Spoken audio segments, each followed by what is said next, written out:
नमस्कार, मैं पूजा जादौन और आप देख रहे हैं द फैक्ट इंडिया। बीजेपी की वरिष्ठ नेता डॉक्टर किरोड़ीलाल मीणा पार्टी के सबसे बड़े नेता माने जाते हैं। पूर्ववर्ती गहलोत सरकार में भी डॉक्टर मीणा ही एकमात्र ऐसे नेता थे जिन्होंने कांग्रेस सरकार को जबरदस्त तरीके से घेरा था। पेपर लीक और भ्रष्टाचार के कई बड़े मामलों को लेकर अकेले के दम पर बड़े आंदोलन करते हुए सरकार की सांसें अटकाए रखी थी। अब सत्ता बदलने के बाद डॉक्टर किरोड़ीलाल मीणा को कैबिनेट मंत्री बनाया गया है। हालांकि उनके समर्थक डॉक्टर मीणा को मुख्यमंत्री बनाए जाने की मांग करते रहे, लेकिन उन्हें कैबिनेट मंत्री के रूप में जिम्मेदारी दी गई है। अब कांग्रेस नेता सचिन पायलट ने कहा है कि बीजेपी ने डॉक्टर मीणा के साथ न्याय नहीं किया है। पायलट के इस बयान के बाद सियासी गलियारों में चर्चाएं हो रही हैं कि आखिरकार पायलट को डॉक्टर मीणा की इतनी चिंता क्यों सता रही है। इसके पीछे की वजह जानने का प्रयास करेंगे, लेकिन उससे पहले किरोड़ीलाल मीणा का पलटवार भी आप सुन लीजिए।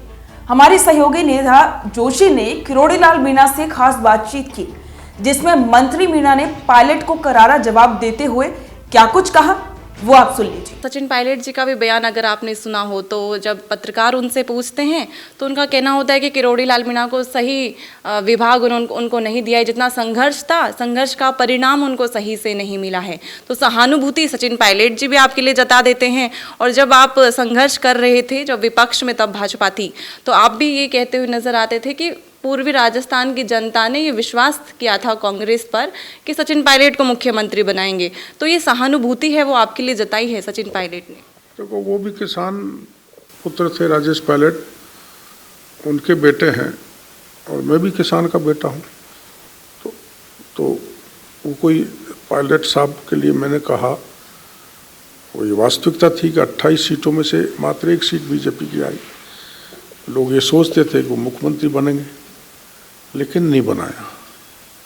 उनको तो इंगित करके भेजा था कि मुख्यमंत्री बनेंगे। मेरे वाले मामले में ऐसा नहीं था, क्योंकि हमारे यहाँ कोई फेस डिक्लेयर नहीं किया था। फेस था तो नरेंद्र मोदी जी थे, उनके फेस पे चुनाव लड़ा गया। तो ये बयानबाजियाँ हैं, चलती रहती हैं, लेकिन मेरे को जो जिम्मेदारी दी है उसमें भी मैं मिट्टी में से सोना निकाल के राज्य की जनता को दूंगा। आपको बता दें कि 10 जनवरी को कांग्रेस प्रदेश मुख्यालय में प्रदेश कार्यकारिणी की बैठक हुई। इस बैठक के बाद मीडिया से बात करते हुए कांग्रेस नेता सचिन पायलट ने कहा कि डॉक्टर किरोड़ीलाल मीणा के साथ बीजेपी ने न्याय नहीं किया। डॉक्टर मीणा, जिन्होंने 5 साल तक बीजेपी के लिए संघर्ष किया, लोग उम्मीद लगाए बैठे थे कि डॉक्टर मीणा को बड़ा पद मिलेगा, लेकिन ऐसा नहीं हुआ। पायलट ने कहा कि कैबिनेट मंत्री के रूप में डॉक्टर मीणा को जो विभाग दिया गया है वो भी काट छाट करके बहुत ही सीमित कर दिया गया। पार्टी के लिए जितनी मेहनत डॉक्टर मीणा ने की, उसके हिसाब से बीजेपी ने उनके साथ न्याय नहीं किया। पायलट के इस बयान के बाद सियासी गलियारों में ये चर्चाएं हैं कि सचिन पायलट को डॉक्टर किरोड़ीलाल मीणा की इतनी चिंता क्यों है। क्या वे डॉक्टर मीणा के समर्थकों को उकसाना चाह रहे हैं? जब बीजेपी ने मुख्यमंत्री और 2 उप मुख्यमंत्रियों के नाम तय किए थे, तब डॉक्टर किरोड़ीलाल मीणा को सीएम नहीं बनाए जाने पर उनके समर्थकों ने नाराजगी भी जताई थी। डॉक्टर मीणा के समर्थकों ने बीजेपी मुख्यालय के बाहर प्रदर्शन भी किया था। समर्थकों का कहना था कि किरोड़ीलाल मीणा मुख्यमंत्री पद के लिए डिजर्व करते थे, लेकिन पार्टी ने उन्हें ना तो सीएम बनाया और ना ही डिप्टी सीएम। विभागों के बंटवारे के बाद अब पायलट ने डॉक्टर मीणा को लेकर बयान दिया तो उनके समर्थकों की दुखती रग पर हाथ रख दिया। बीजेपी सरकार में डॉक्टर किरोड़ीलाल मीणा ना तो 1 नंबर पोजीशन पर हैं और ना ही 2 नंबर पर। मुख्यमंत्री भजनलाल शर्मा के बाद डिप्टी सीएम दिया कुमारी 2 नंबर पर है। दिया कुमारी को सरकार का सबसे महत्वपूर्ण विभाग वित्त विभाग दिया गया है। वित्त मंत्री के रूप में अब दिया कुमारी ही प्रदेश का बजट पेश करेंगी। तो क्या डॉक्टर मीणा कुछ नहीं है? ऐसा नहीं है।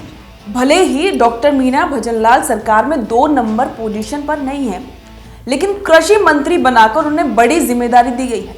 डॉक्टर मीणा पूर्व में किसानों के समर्थन में कई बड़े आंदोलन कर चुके हैं और अब वे कह रहे हैं कि जो जिम्मेदारी उन्हें मिली है उससे मिट्टी में से सोना निकाल के राज्य की जनता को देंगे। जवाब तो आपने सुन ही लिया।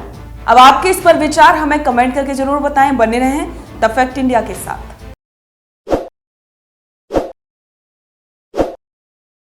ताज़ा खबरों के लिए विजिट करें द फैक्ट इंडिया की वेबसाइट और डाउनलोड करें द फैक्ट इंडिया ऐप।